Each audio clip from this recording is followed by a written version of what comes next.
Subject to Interpretation, a podcast which brings us deep into the topics that matter to professional interpreters. I'm your host, Maria Ceballos-Wallace, and today we're going to dive into the development of a new code of ethics for interpreters in education. We're going to discuss why it was needed, compare it to other codes in different fields, and explore how it might influence updates in legal interpreting standards. I'm excited to have Carola Lehmacher joining us today. And Carola is an experienced interpreter and chair of the Ethics and Standards Committee at the American Association of Interpreters and Translators, also known as AAITE. Carola is a multilingual translator and interpreter with over 15 years experience at executive and operational levels in both government and industry. And she has an extensive background in legal and medical interpreting, and recently completed a master's degree in conference interpreter. Now, a few seasons back, Carola visited us here at Subject to Interpretation to discuss the differences between conference interpretation and live media events. So welcome back, Carola. Thank you, Maria, for having me. It's always a pleasure to be with you. Well, thank you so much. So you're pretty much an all-arounder, is it? Well, it seems like it, or at least that's what I've been kind of working on, expanding my portfolio. So tell us a little bit about why you chose to take on this project of chairing the committee that creates this new code of ethics for interpreting in education, where you've already got background in legal and medical and conference interpreting, and now you kind of are extending your tentacles, so be it, into educational interpreting. The main reason why I took on this project is because ethics is a topic that I find extremely important in the interpretation realm. I think that it is a topic that it is not often understood or not adequately applied. Many people think that because they've been in the profession for many, many years, they know what is right and what is wrong. And actually, sometimes I shouldn't say sometimes, I should say always, ethical dilemmas arise, not when we have to decide between what is right and what is wrong, but when we have two equally right values and we have to decide by which one we are going to apply and which one we are going to abide by in a specific situation. So it's not, as I said, a question of right or wrong, it's about two right things colliding and interpreters having to make a decision there. And that was the main drive for me to join the committee and then become chair. So why was it necessary to develop a separate code of ethics specifically for educational interpreters? We always say that education is one of those specializations at a crossroad. And this is because there's so many different factors that come into play in educational settings.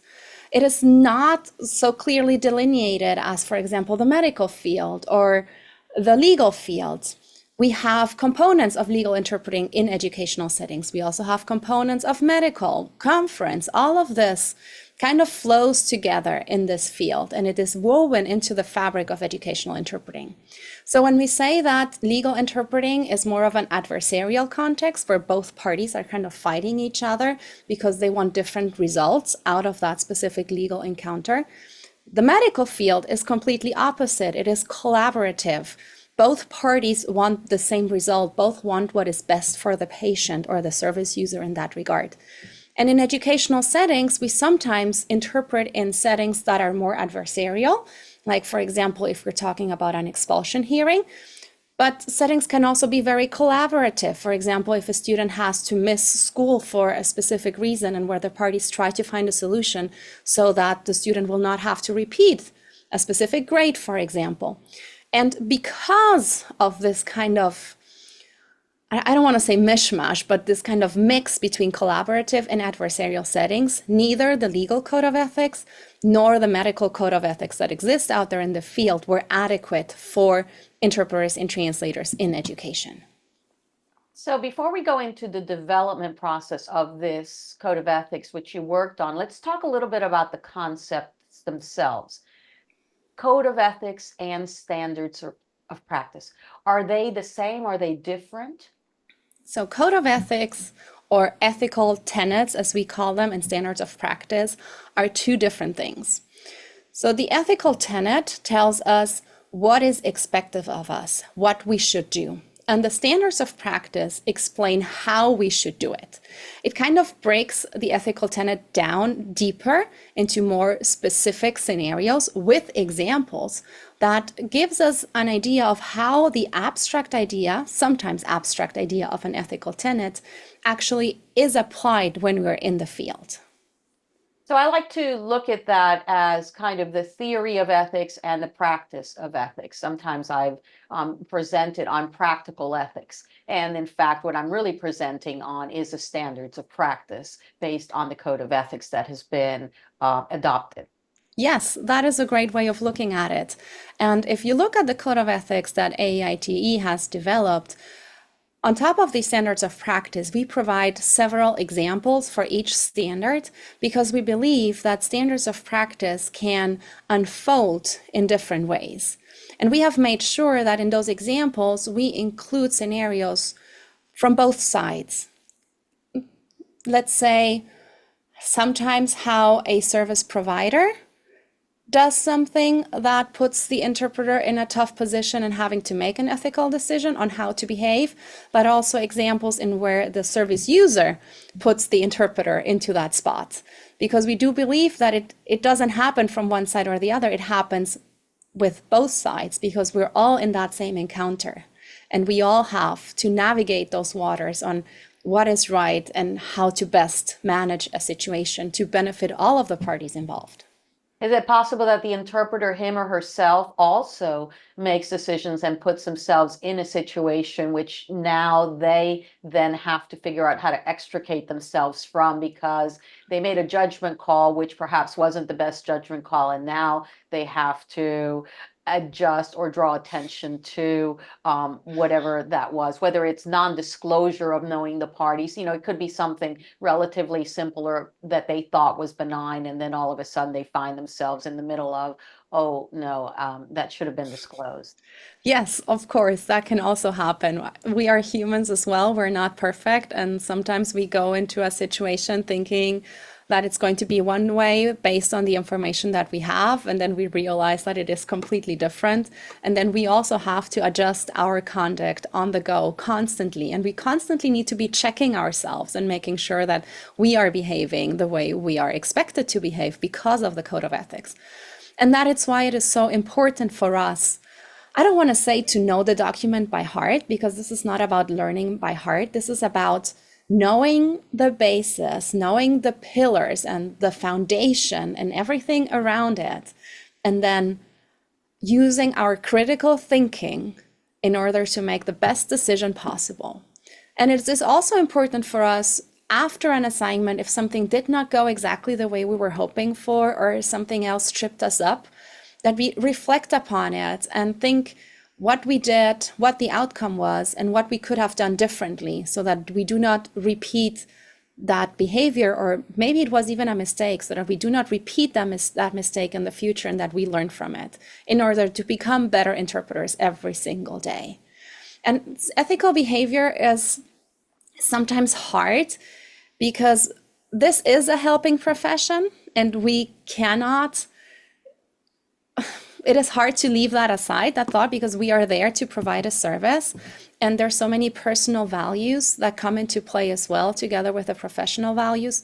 So we have to be very much aware whether within a complicated situation, we're acting based on our personal beliefs, or if we are truly abiding by what is professionally right. Sometimes personal values and professional values go hand in hand, and that does not pose any kind of threat or risk.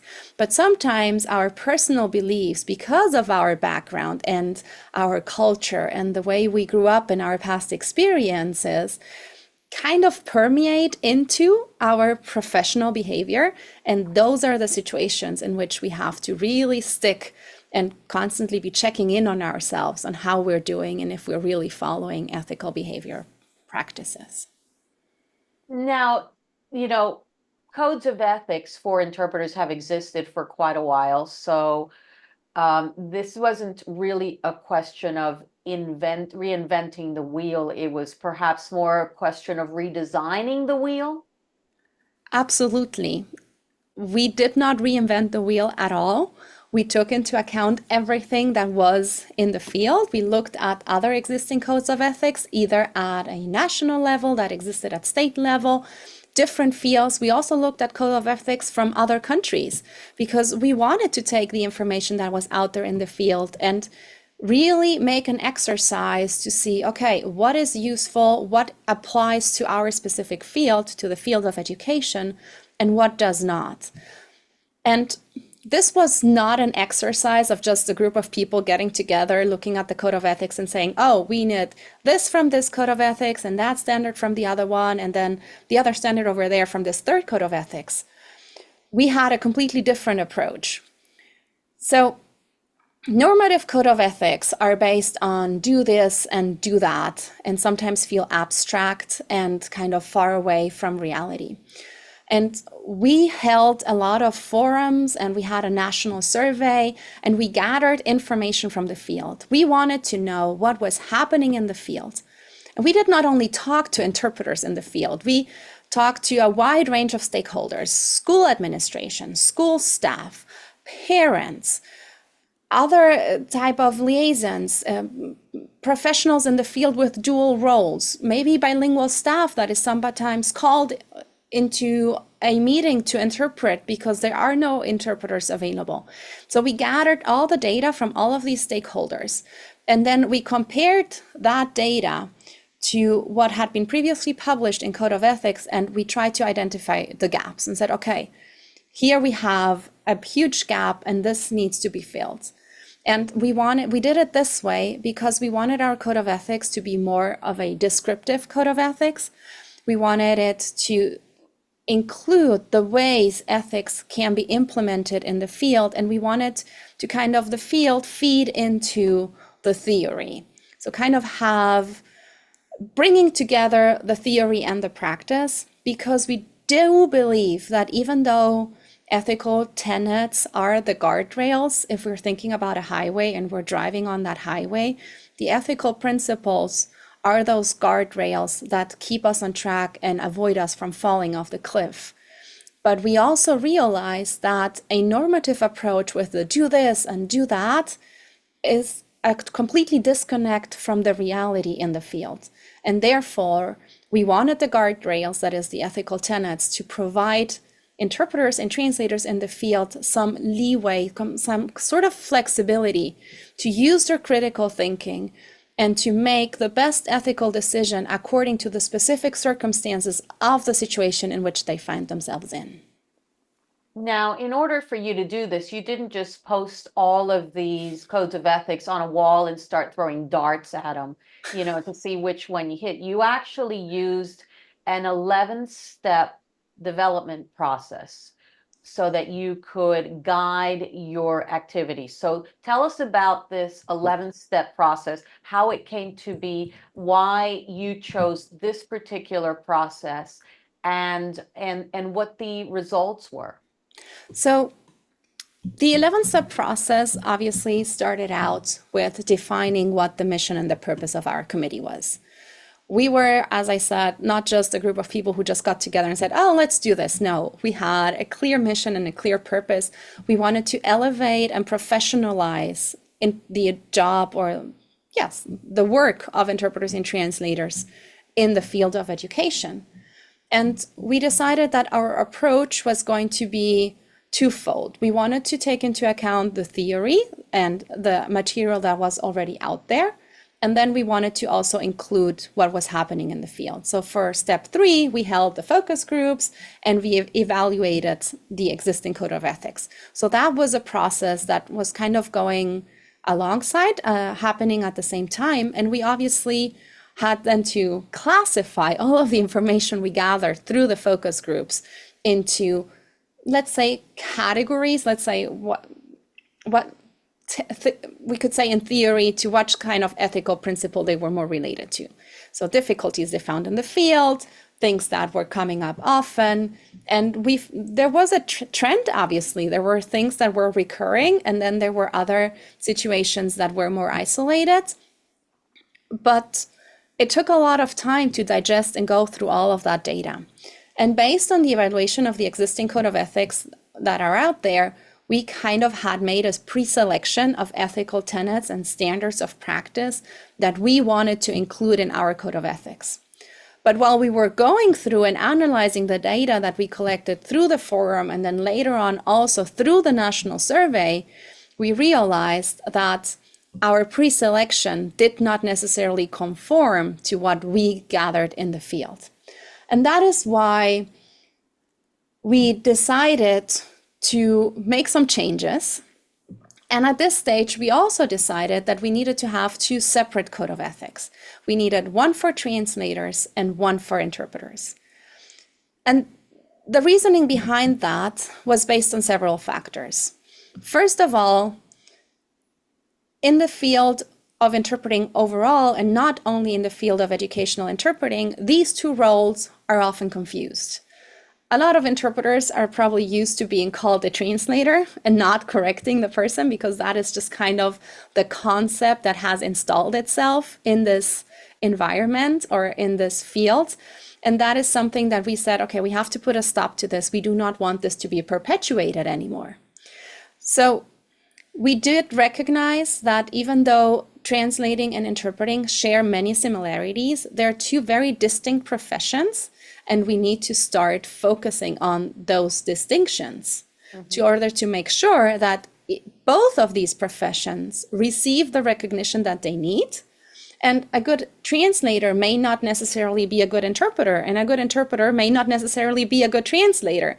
There are professionals out there who are great and amazing at both, but there are also professionals who feel more comfortable translating or more comfortable interpreting. So we do not want to put everybody in that same pot.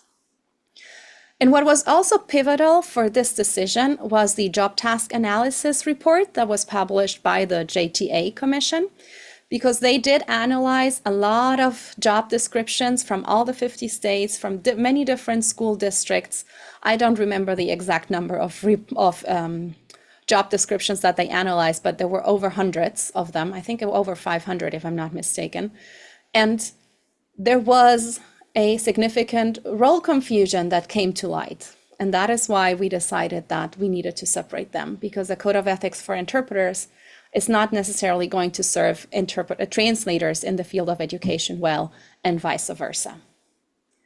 So going back to the 11-step process after this little side note on the two codes of ethics that we decided to create.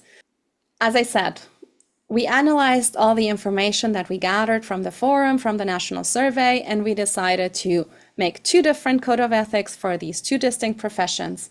And then based on that information and the tenets that we had pre-selected, we decided which tenets and which standards of practice we wanted to include in our specific code of ethics. We identified mainly the gaps that existed between the different fields. And then once we had developed our first draft, it was submitted for review to our board. And then we did a very important step, at least for us, and that step was the validation, first by our members and then by external stakeholders.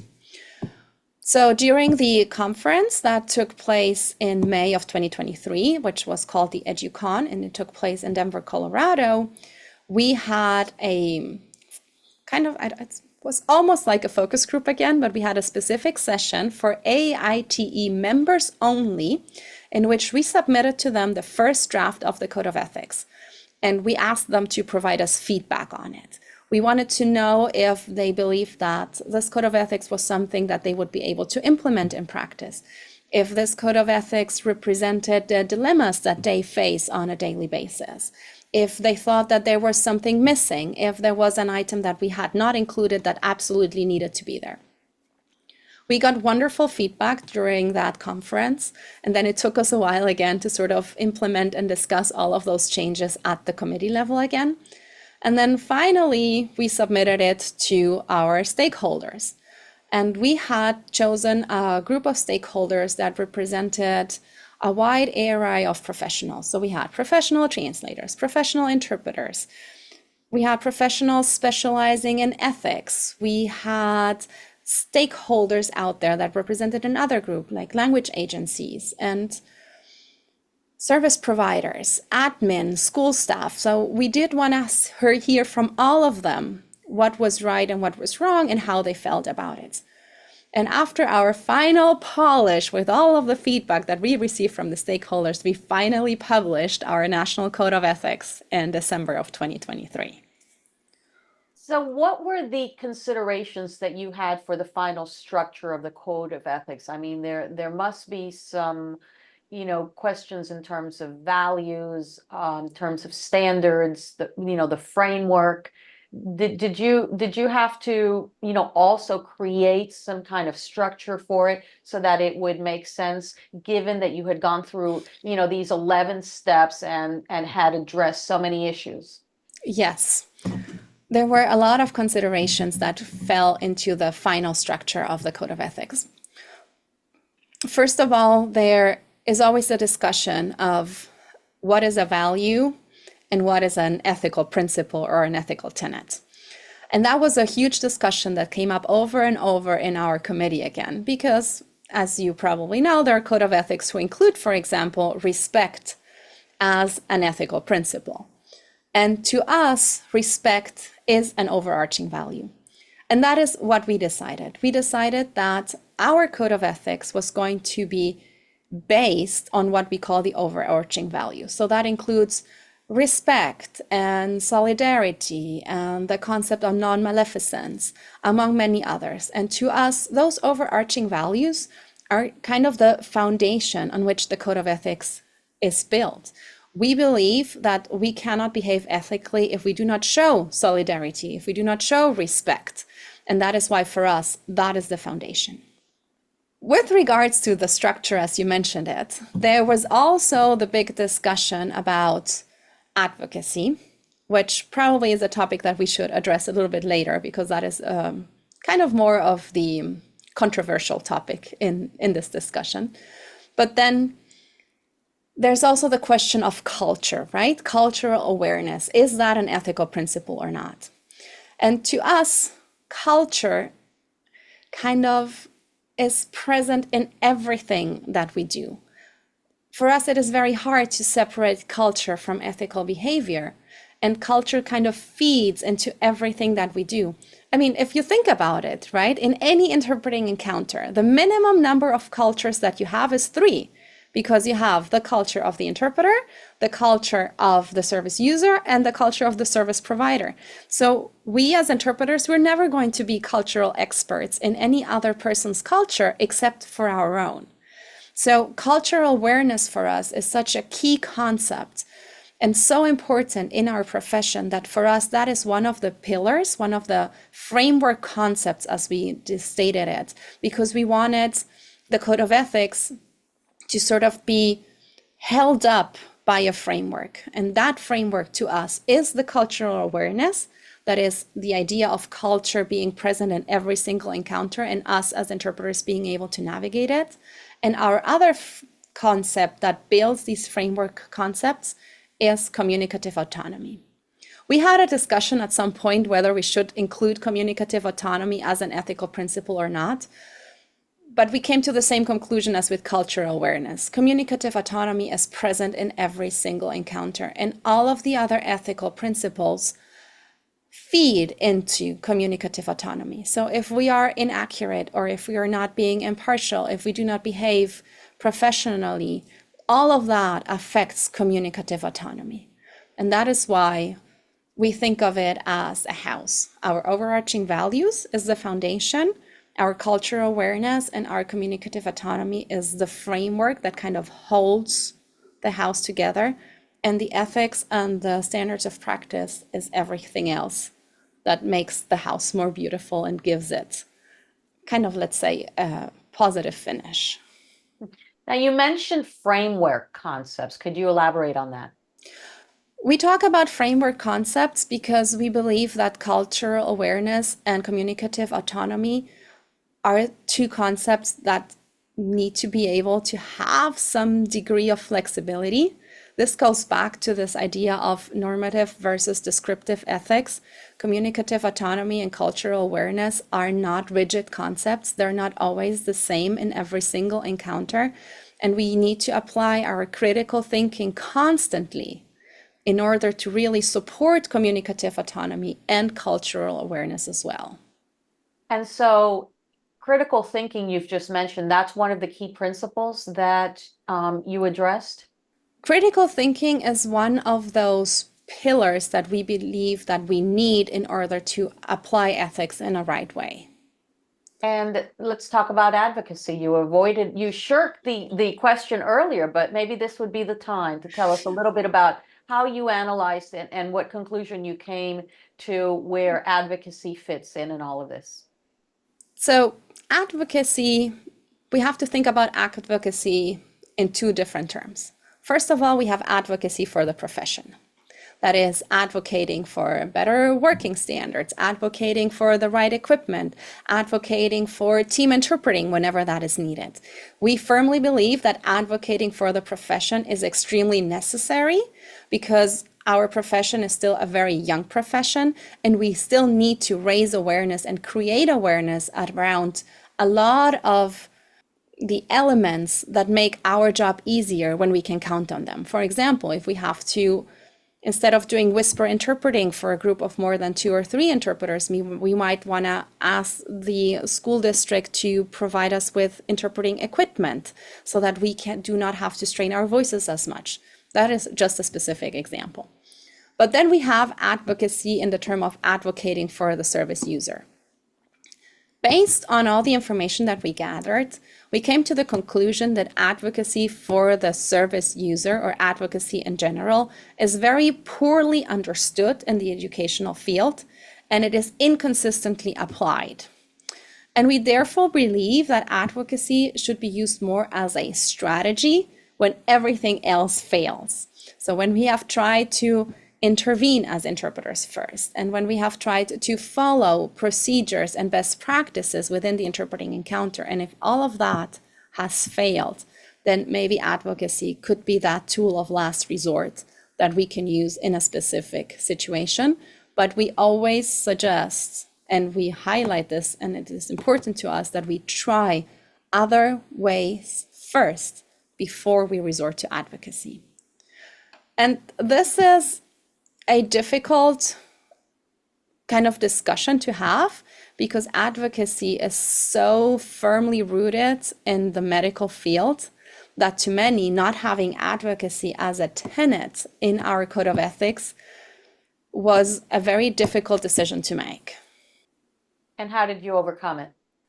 Because we looked back at the data and we came to the conclusion that advocacy was not well understood and it was not adequately applied.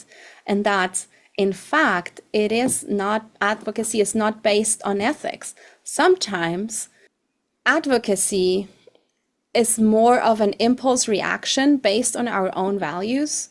And if we do not apply critical thinking, and if we do not control our own biases, and if we are not aware of ourselves, then we may advocate for the wrong reasons. And on top of that, when we advocate, we strip the parties of the encounter of their communicative autonomy. And maybe we should have said this before, but communicative autonomy means that you're responsible for and in power of your own communication, right? So you are in charge of saying what you want to say and saying how you want to say it. And if somebody advocates for you, you completely strip that person of their communicative autonomy. They're no longer responsible for what they're saying, and they're no longer in control of what they're saying because somebody else is taking that position for them. And we believe that as interpreters, we should be as unobtrusive as possible in every single encounter. And if they do not notice, or if they do not even notice that we are there, then you can consider yourself a good interpreter because that was probably your most successful encounter. And I know that it sounds weird, but I like to compare that to the IT technician. As long as computers are working well, nobody knows that there is an IT guy or an IT woman somewhere in the background working to make those systems run. But the moment we encounter problems, that is when that person comes into the spotlight. So we are a little bit like that. As long as things are flowing naturally and participants of the encounter do not notice that we are there, that is the best position that we can be in. And we're always there. We just don't have to point out that we are the elephant in the room. Exactly. So let's talk about the final principles of the Code of Ethics, the ones that you ended up agreeing on. Tell us what these are and tell us whether these are different from those final principles that we would find in, let's say, the legal Code of Ethics. So the final ethical tenets that AIT decided on is we went for accuracy, confidentiality, impartiality, professional conduct, professional development, and representation of qualifications. The main differences that I would probably see with the medical field is that we do not have culture here and we do not have respect here. But I've already explained how we have included these concepts within a different kind of framework for our work. The representation of qualifications is one of those ethical tenets that is really important also in the legal setting. We do not have a certification yet for educational interpreters, but it is in the works, and with a little bit of patience, in a couple of years, we'll hopefully have one. I'm saying this because reaching certification is a long path if we do not understand what the field needs and what the field is expecting. And that is why we had our job task analysis, where we compared the information received from the job descriptions and what those professionals in the field are actually doing as tasks. If we do not know what the field needs of us and what is required, if we do not have an ethical code of ethics by to which abide by, it is really hard to have a certification exam if we do not know what the profession entails and what the field needs. So that is why I'm saying we don't have a certification exam yet. It is in the works, and hopefully now that we have completed a couple of the first few steps, this will be one of the next major milestones that the association is working on. So that was a side note again, sorry for getting sidetracked, but representation of qualifications in the legal field is so important because there is a certification. And in some states it's called certification, in other states it's called a license. And the importance of that is making sure that we state accurately what kind of training we have received, if we are well suited to work in that specific environment or in that specific context. I'm going back to the example that I used before, right? If we are thinking about a disciplinary hearing in front of the board, somebody with a medical background may not be the best person suited for that specific interpreting encounter because they may not be familiar with all the legalese that may be used in that specific encounter. However, that same interpreter with the medical background may be the best person to interpret a meeting between the school nurse and the parents of a child. And then we might need somebody with a legal background to work in those expulsion hearings, for example. And this goes back again to this idea of interpreting in education being a specialization at the crossroads, because so many different elements come into play in these interpreting encounters. Now, let's talk about the principles of the standards of practice. How do they differ from the existing standards? Because essentially, as you mentioned earlier, we created the tenets of the Code of Ethics, and then now you have to then elaborate on them with the principles of the standards of practice, correct? Correct. So this goes kind of hand in hand. The ethical tenet is kind of the broad description of the aspired behavior that we're looking for, right? The what, the big what. And the standards of practice is the how do we implement these ethical tenets. And that is when we went back to the field, not like we went back to the field, but we got back to the information we had gathered from the field and looked at the different situations that these professionals in the field encountered. On our committee, we also have a lot of interpreters working in the educational field who corroborated these situations and who also helped us with creating examples that would feed into the standards of practice. So we can take something very specific, right? Let's take professional conduct.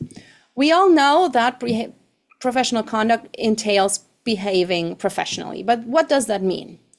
It means, for example, that we as professionals in the field, we know how the US school system works.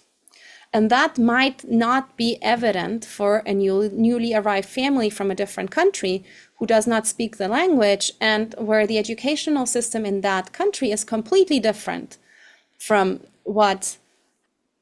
how it is structured in the US.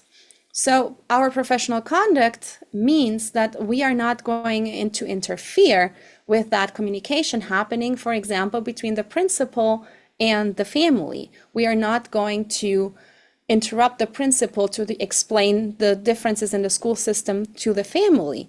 We might point out that there is a difference between the school systems if we believe that a breakdown in communication is happening, but we are not the ones going to do the explaining because that is not our role.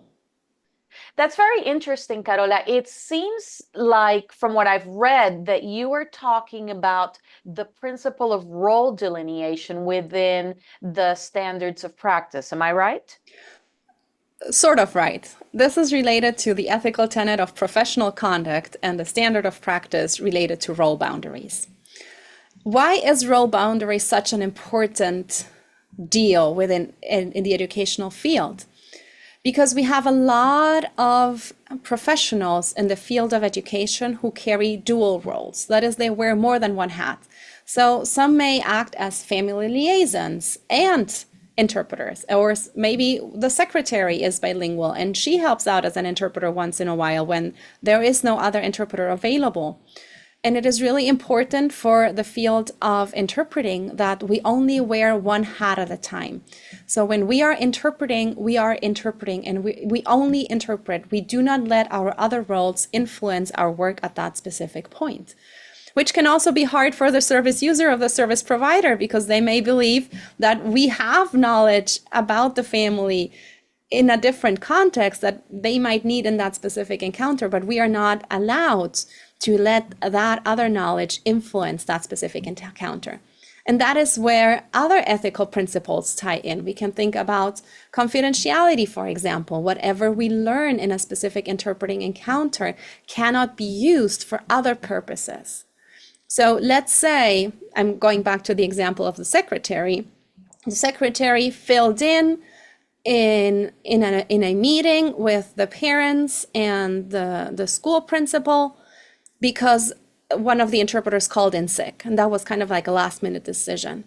The teacher couldn't make it to the meeting, and then the following day, the teacher walks up to the secretary and says, "Hey, I heard that you filled in as the interpreter yesterday during the meeting. Can you tell me what you discussed?" And then the secretary will have to think that she was wearing the interpreter hat during that meeting, not the secretary hat, and therefore has to abide by the principle, the ethical tenet of confidentiality, and may not share any of the information she learned during that interpreting encounter in which the secretary served as interpreter. I hope that makes sense. It makes a lot of sense, but it makes it seem as though there's a lot of moving parts in educational interpreting just because of the need to get things done, and I guess the high need for interpreters and probably the low availability of them in an educational setting. Yes, it does. It is true. There are so many moving parts that it's sometimes really hard to fathom everything that comes into play. And also, this is one of the settings where service users often need the use of an interpreter throughout many, many years. You know, interpreters say from K to 12, so they're involved in all of the stages of the school system. This is not like a medical case where the one interpreter may serve one specific patient in a hospital for a treatment, and once the treatment is over, then the patient and the interpreter do not see each other anymore. Or in a legal setting where the interpreter might interpret at a trial, and then once the trial is over, that kind of encounter or that contact that may exist between the defendant, the attorneys, the judge, and the interpreter is kind of closed off. We put a bow on it, and that's it.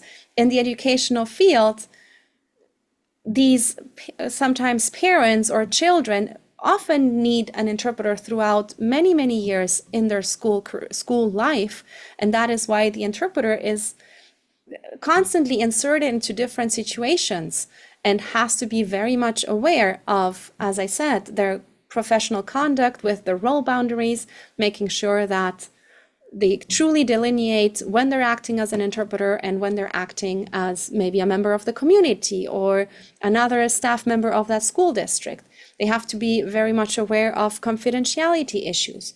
And this is even harder with communities who speak languages of lesser diffusion, because sometimes that same interpreter is part of the community in which they live in, and it is really hard to set that boundary and to do not have that connection. Also, because sometimes we as interpreters are the only person the service user feels related to, because they can communicate with us in a language that is their mother tongue.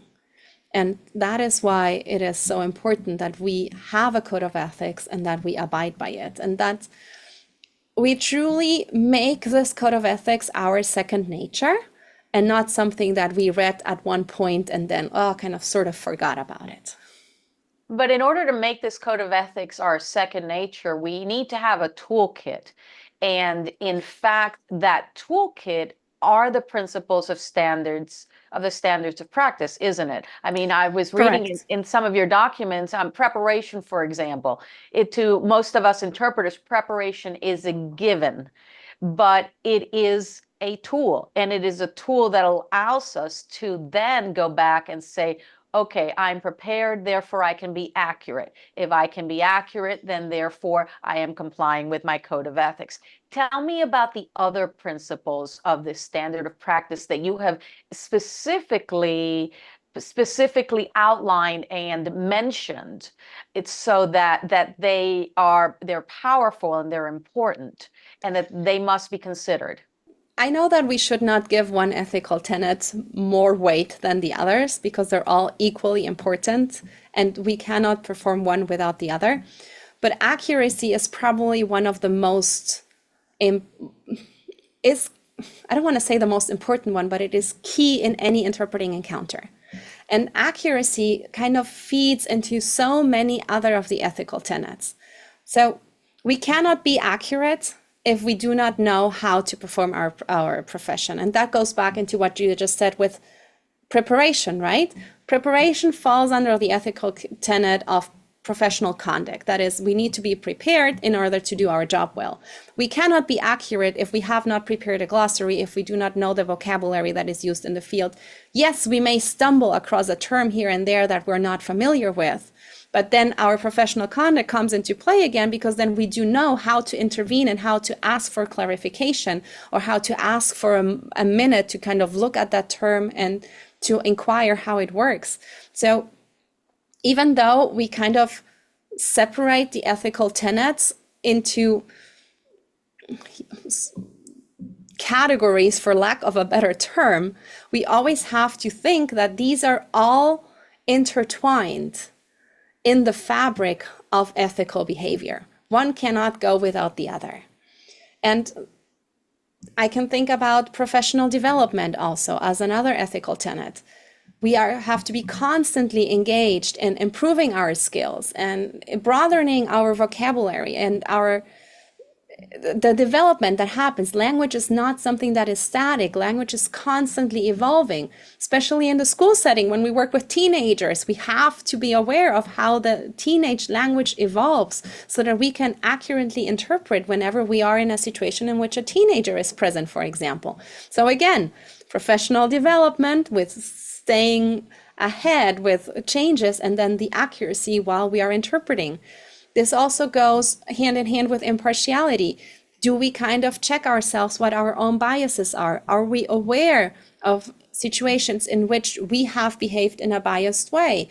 What are we doing about it? Can we be impartial in a specific encounter? Sometimes, because of our own personal history, there are encounters in which we do not want to interpret because it just brings back too many memories that are hard for us to deal with. And then we need to know how to deal with that situation and maybe excuse ourselves from an encounter if we cannot be impartial. This also goes back to what I mentioned before with communities with languages of lesser diffusion. If you have to interpret, for example, at an expulsion hearing for your neighbor's child, you might not want to accept that assignment because you won't be able to be impartial because you have a personal relationship with that specific family. And not to make too fine a point of this, though, the only way to maintain fidelity with the code of ethics is to actually understand the mechanics of interpreting, the requirements of an interpreting encounter by obviously being trained. But these things include, for example, managing the flow, managing the physical setting, being able to correct an error that the interpreter makes in an appropriate and timely manner. Also, other things like, in addition to, preparing it, knowing how to make a decision in terms of, is this the right moment to intervene? Is this not the right moment to intervene? Is the communication breaking down? So I guess what I'm saying is that, these ethical principles are all well and good, but without the principles of the standards of practice that actually give us the tools, literally the tools that we need to make the ethical decisions that, to comply with the ethical requirements, then we're really lost, aren't we? Absolutely. And I agree 100% with what you just said. So let's pick managing the flow, for example. And we can break that apart again. And managing the flow, we have three ethical principles that would feed into that specifically. So we have accuracy, we would have professional conduct, and professional development. So let's think about an example when we're interpreting consecutively, right? We rely on our notes in order to be able to interpret accurately. But we have one of the parties in the room who's just going on and on and on and on and on. So if we have a good note-taking system, then we might be able to interpret accurately a longer statement, which goes back to the idea of professional development. We have developed ourselves professionally in order to have a good note-taking system, in order to be able to accurately interpret longer statements. That is part of managing the flow. However, if our note-taking is not that good and we feel not 100% confident, then we need to manage the flow and sometimes ask a speaker to just stop at a certain point so that we can still interpret accurately. And this might be a good reminder for us that our professional conduct is obviously doing it respectful and politely and not interrupting the speaker every 3 words that they say, but allowing them a little bit of time to explain their idea. But it is also a reminder that we might need to go back to get some additional professional development in that specific skill, because that is maybe the skill that we are less confident with. And this goes across, so many different aspects of interpreting. One of them may be boning up on our interpreting skills. Another one may be something to do with our vocabulary, where we now know that there's a certain type of hearing or event that is going to be coming up more frequently, especially, for example, during the pandemic. I'm sure there, a lot of people had to, myself included, become more familiar with terms of public health, information regarding health policy, et cetera. So it's But a also revolving door. technology. Okay, technology too. That's very true. Otherwise, we Yes. wouldn't be here right now, right? Exactly. And technology is also constantly permeating everything that we do. And I'm not only talking about video remote interpreting or over the phone interpreting, it is also the technological tools that are available to us to make our jobs easier. So we do have to stay abreast with all of these transitions and changes, and not just relating to interpreting of vocabulary, as you said, but also technology, also changes, for example, in language access policy that has a great influence on how schools manage interpreting encounters and interpreting hirings and every other language service that they offer within a specific school district.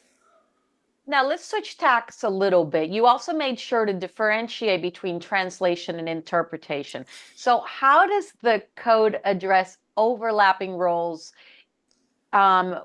between interpreters and translators in educational settings?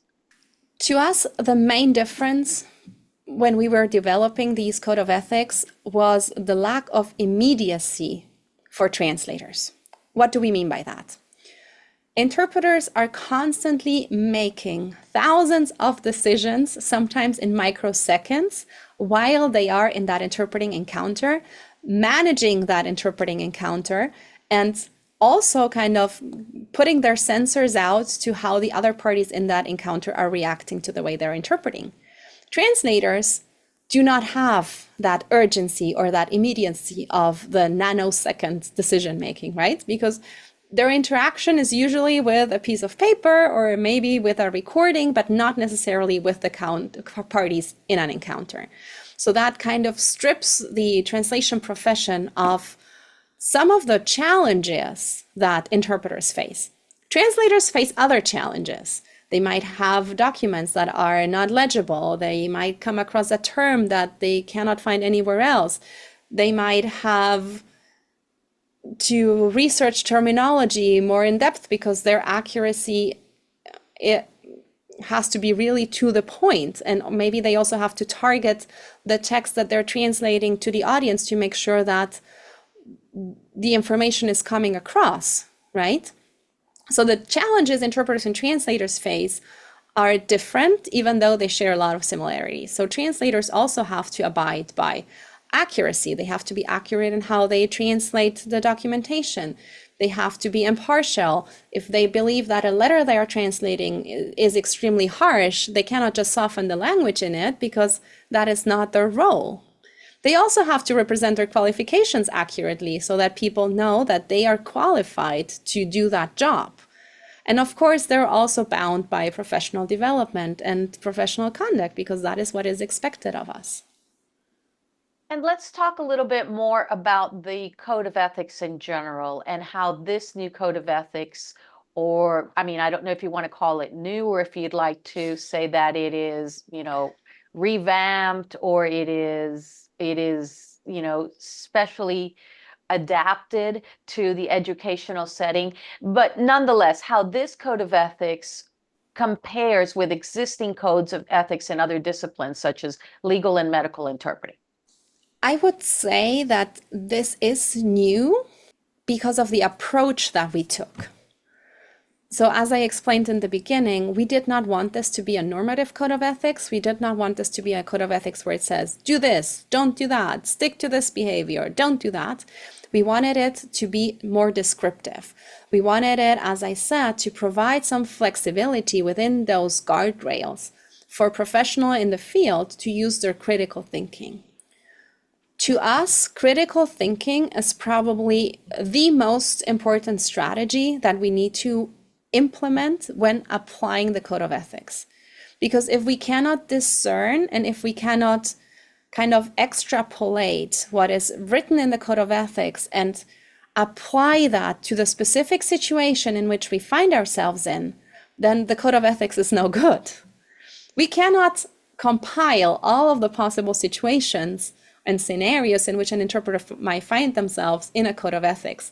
Just for example, according to the language spoken in an encounter, if it is the father talking to a female principal, that might already change the situation than if it is the mother talking to a male principal. And that is where our cultural awareness comes in and our critical thinking comes in. And all of that falls into place together with the ethical tenets and how we're going to navigate those specific waters. So critical thinking is that aspect and that strategy and tool that all of us as interpreters need to develop and be constantly thinking about. Whenever we face a situation in which we are not 100% sure how to deal with it, use that critical thinking. Is this right? Is this wrong? What is the best solution here? What could be the possible outcome? If I act in one manner, if I act the other way, which one has the better outcome? What would the consequences be of acting in one way or the other? Which ethical tenets are coming into play here? And this is why I said before, the code of ethics needs to become second nature, because we're making so many micro decisions in nanoseconds that we cannot just say, okay, wait, hold on a second, let me grab my code of ethics and go back to it and make sure that I'm applying this standard adequately. And it is with practice, we learn through practice and we learn through mistakes, and that was why we constantly need to continue developing ourselves. And maybe even without revealing any type of confidential or identifying information, share with a colleague a situation we found ourselves in and say, hey, I had student A, parent B, and principal C, and in broad terms, this happened. What would you have done? And then maybe also learn from that exchange and from the experience from our colleagues who have been in the field for longer. Well, it's interesting because for a lot of people, this idea of the code of ethics seems to be some kind of punitive, rules that are held, lorded over us, when in fact, what they really are is exactly what you said earlier. These are guardrails. They are, they're the opportunity for us to be able to do our job in the most efficient and I guess, in the most benign or least maleficent way, rather than inserting ourselves into what we're actually doing. This is the way that we can do our work and also stay outside as individuals and human beings from what we're doing. Yes, to me, the code of ethics is not punitive at all. To me, the code of ethics is there to protect us, because it sets forth exactly what we are allowed to do, what we're not allowed to do, what we shouldn't do, and also sets the expectations for the service users. If the school staff reads the code of ethics, then they will understand why us interpreters cannot explain something to the parents, even though we have been in similar meetings 10,000 times. It is not our job to explain something to the service user.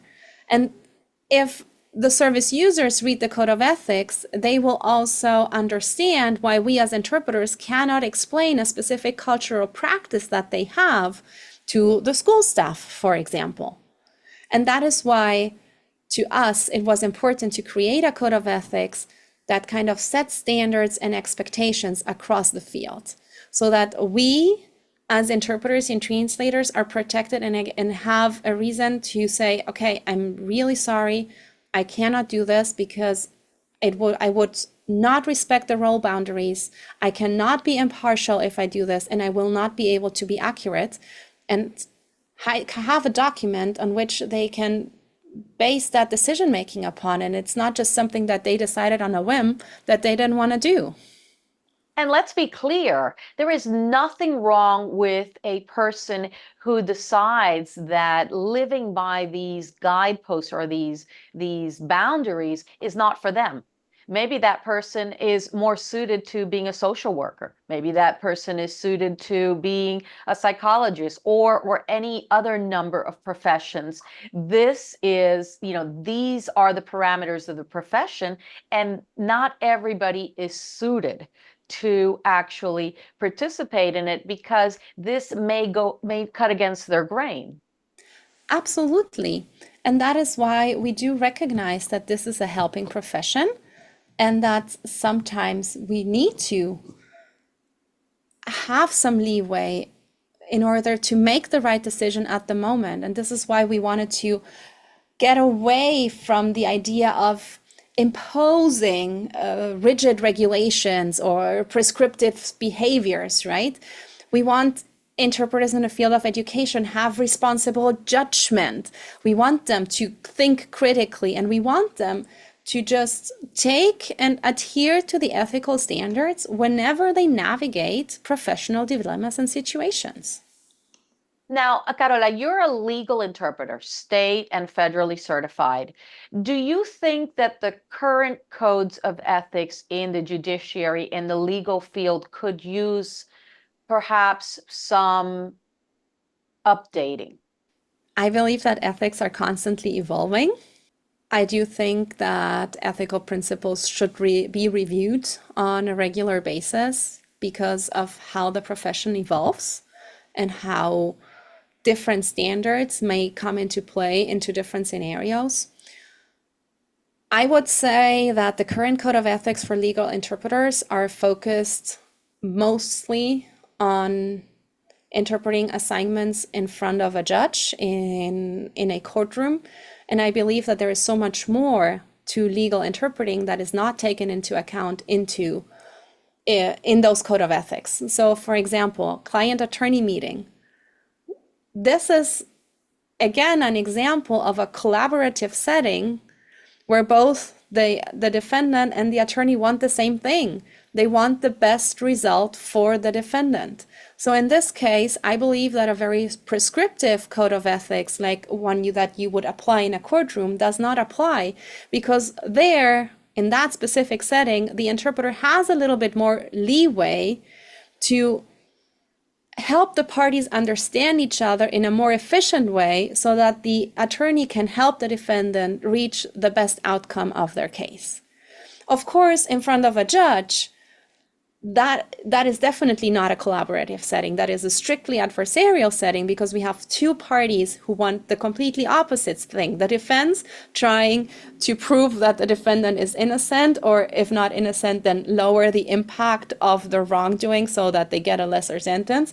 And the prosecutor who's trying to prove that the defendant is guilty and who wants probably the harshest penalty, right?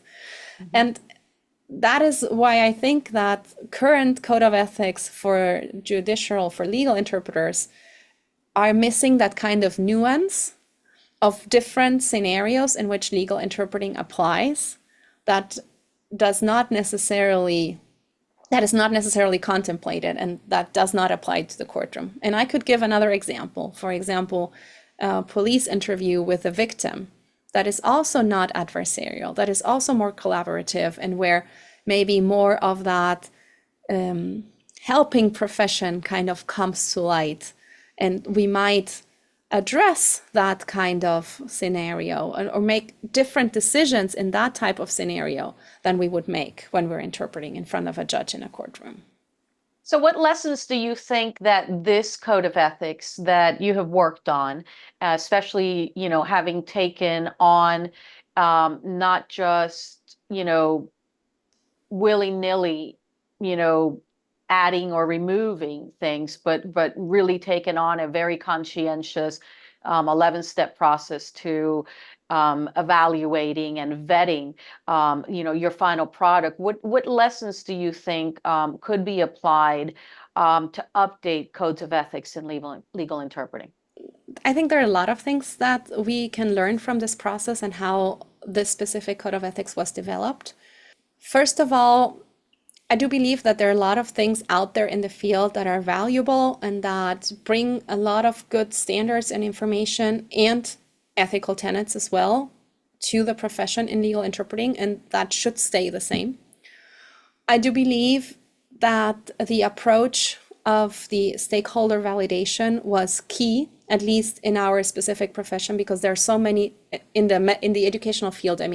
There's so many different stakeholders involved that it was important for us to make sure that our code of ethics was suitable for all of those stakeholders involved.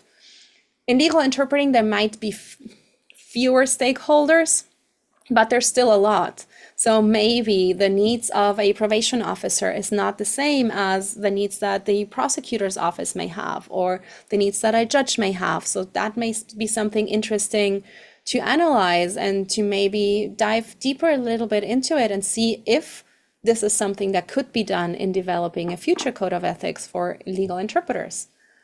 The other point that I would like to make is I believe that we need input from the field. We need to know what is happening in the field and compare that to what is written in the documents, and then see where the gaps are. Because I'm sure that a lot of valuable things are happening in the field that could inform a broader code of ethics, and broader not in the sense of being more general, but broader in the sense of taking into consideration more settings in which legal interpreting is used than the ones that are currently taking into the consideration in the existing code of ethics, where we talk specifically about courtroom interpreting and not so much about the other scenarios in which legal interpreting is used. Now, you mentioned probation, you mentioned attorney-client meetings and some of these other events. I always like to mention mediation. Mediation is one of my niches, and it is, in attempting to define what kind of code of ethics we would propose is used in interpreting for mediations, we came to the conclusion, my partner and I, that the idea of communicative autonomy was a principle, an absolute pillar to being able to interpret in a mediation. Why? Because a mediation, even though it may be court ordered, or a mediation, even though it may happen in a court setting, although not always, or it might have legal repercussions, whether or not, the mediation, comes up with whether there's a resolution or not, or an agreement. In the end, the mediation is all about communicative autonomy. It is all about the two parties being able to sit down and communicate with each other and to try and find a mutually acceptable resolution to the situation. And in fact, without that, with a very prescriptive, normative code of ethics, what you end up having, if you have an interpreter who does not understand the goal of mediation, then you might have an interpreter who actually interferes in the mediation process. And that's a perfect example for this idea of a collaborative setting within legal interpreting compared to an adversarial setting in legal interpreting. And that was probably the main difficulty that we had when developing the code of ethics for the educational field, is because we have those two opposite and colliding views of how encounters take place, that we needed to find a way to bring those together. And that is why the idea of having a more descriptive code of ethics, even for legal settings, could be extremely beneficial, exactly for the example of mediation that you brought up, for example, or for the client-attorney meetings. And in those settings, the critical thinking becomes key again, because even if we have a prescriptive code of ethics, our critical thinking always has to be present to make the best decisions, to have a responsible judgment, even in those scenarios. And exactly as you said, in a mediation, being able to determine that maybe the do's and don'ts prescribed in that specific code of ethics do not apply to the letter in a mediation setting. And this does not mean that we as interpreters get to do whatever we want to do, not at all. We still need to abide by the code of ethics, but we have a little bit more leeway in adjusting and our decision making to serve the purpose of the interpreting encounter. And in a mediation, the purpose of the interpreting encounter is finding a solution in a collaborative way. And in a courtroom, the purpose of the interpreting encounter is to find a resolution in an adversarial setting. And the way we as interpreters interpret in one and the way we interpret in another may be very different because of the setting, whether it is adversarial or whether it is collaborative.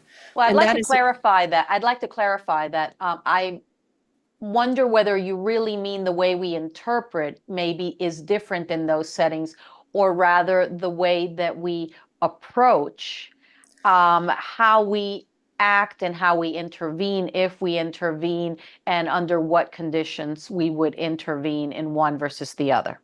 Yes, of course. Thank you for that. The way we interpret was probably not the best choice of words here. So thank you for pointing that out. And yes, absolutely, because we will always abide by the standard of accuracy, right? And we will always abide by the ethical tenet of impartiality.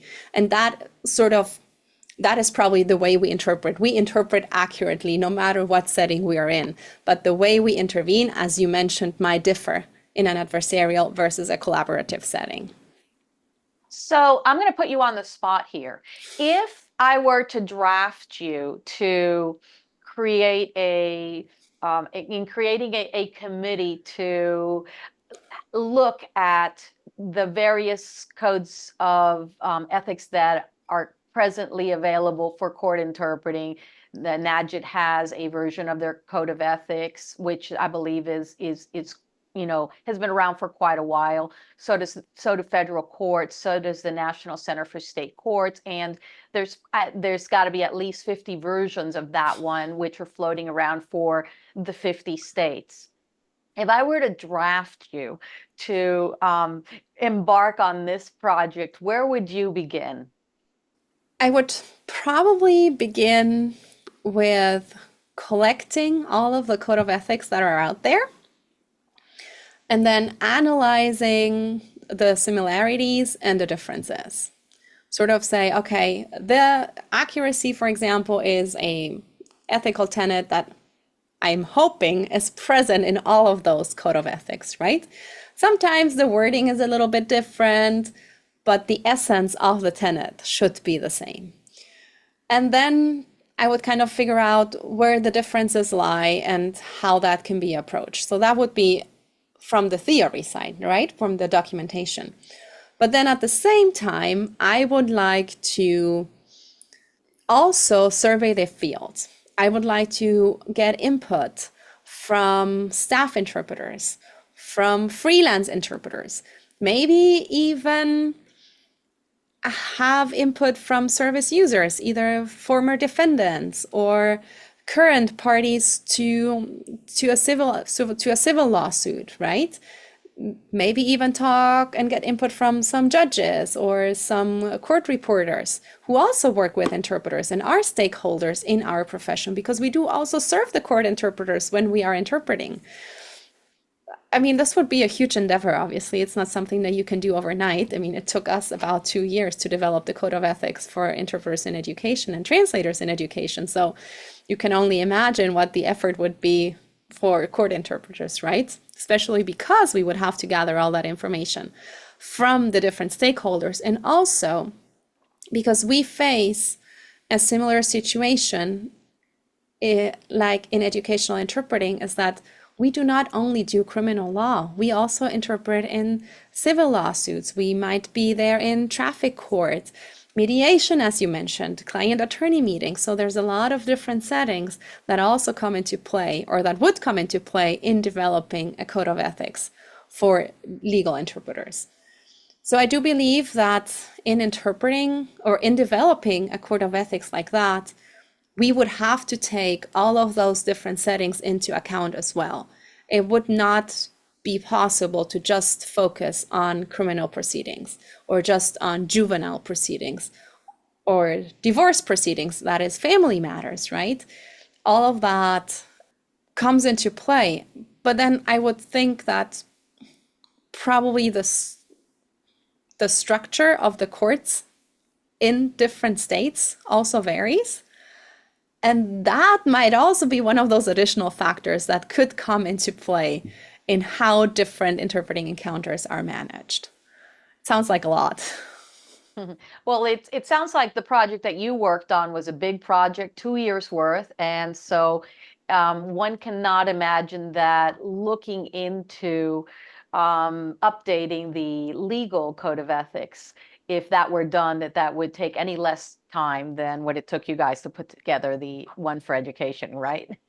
Probably not, with a slight difference that the legal interpreting profession is probably much older and goes a little bit further back than the interpreting in education profession.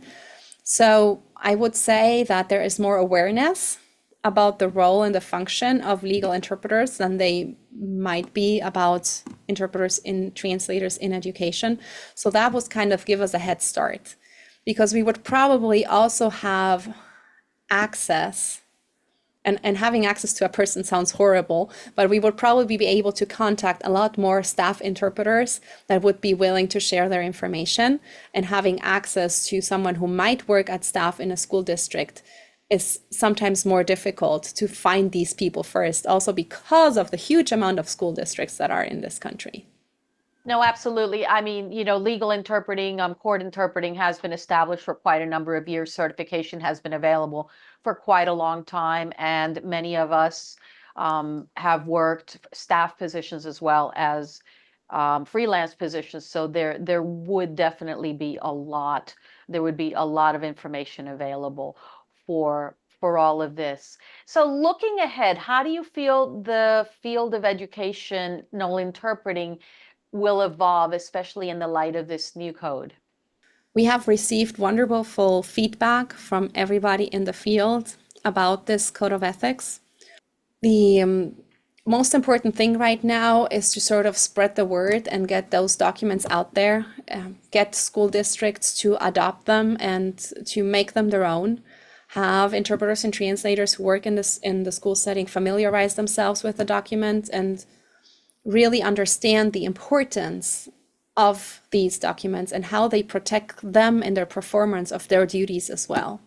And then obviously we need training. We need training in how to implement the code of ethics and how to apply this idea of communicative autonomy and cultural awareness and critical thinking, and how of all those little pieces of the puzzle kind of come together to shape the way or the way in which we manage different interpreting encounters, and to also develop that kind of sixth sense, to realize how to navigate the waters while always having that code of ethics in the back of our mind.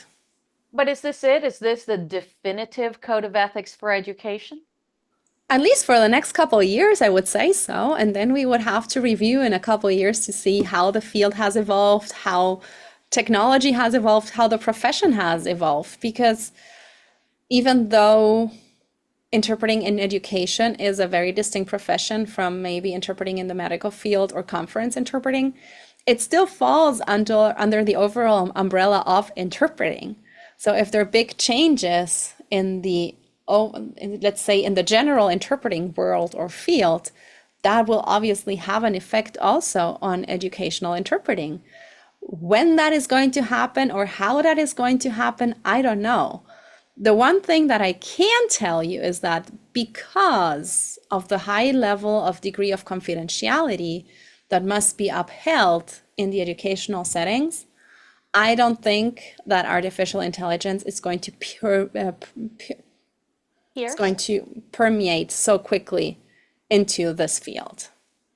I was alluding to that, and thank you very much for bringing that up.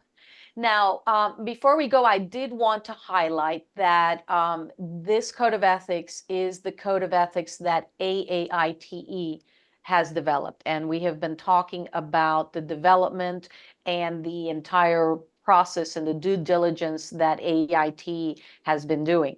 Notwithstanding, there exist other codes of ethics for the interpreting and educational, either through other associations such as NATISL or through other states. I believe that Minnesota, for example, was the first state to have a code interpreting for educational interpreters, right? Yes, I don't know if Minnesota was the first. I think Washington State has developed something as well. I would have to look at all my documentation to get all of that information right to you. I am not so good at remembering those kind of pieces of data separately. We are aware of those, and we were aware of those while we were developing our own code of ethics. I just want to highlight in this regard that we are very proud of the legwork that we did, and really taking into consideration, as I said before, everything that was happening in the field in order to close those gaps with existing codes of ethics and the do's and don'ts. We worked really hard on bringing up and including examples in the code of ethics that professionals in the field can relate to. These are examples of real situations, that interpreters and translators who work actively in the field have encountered that served our purpose of highlighting how these standards are implemented and how the ethical tenets are implemented. Of course, we have changed every identifying information. We don't know exactly in what school district that happened, or we don't necessarily know in what state or who the person was. So this is all very abstract, right? But it was important for us to include examples from the real world. This is not just something that we imagine these situations happening. These are real examples from the real life. And I think that that is something that is extremely important for all the professionals in the field to have something that they can relate to. Carola Lehmacher, thank you so much for joining us here on Subject to Interpretation to discuss the process that AAITE used to create a code of ethics and standards of practice for educational interpreters that specifically addresses the needs of interpreters and translators in educational settings. Thank you, Maria, for having me. It was so much fun to discuss this project with you.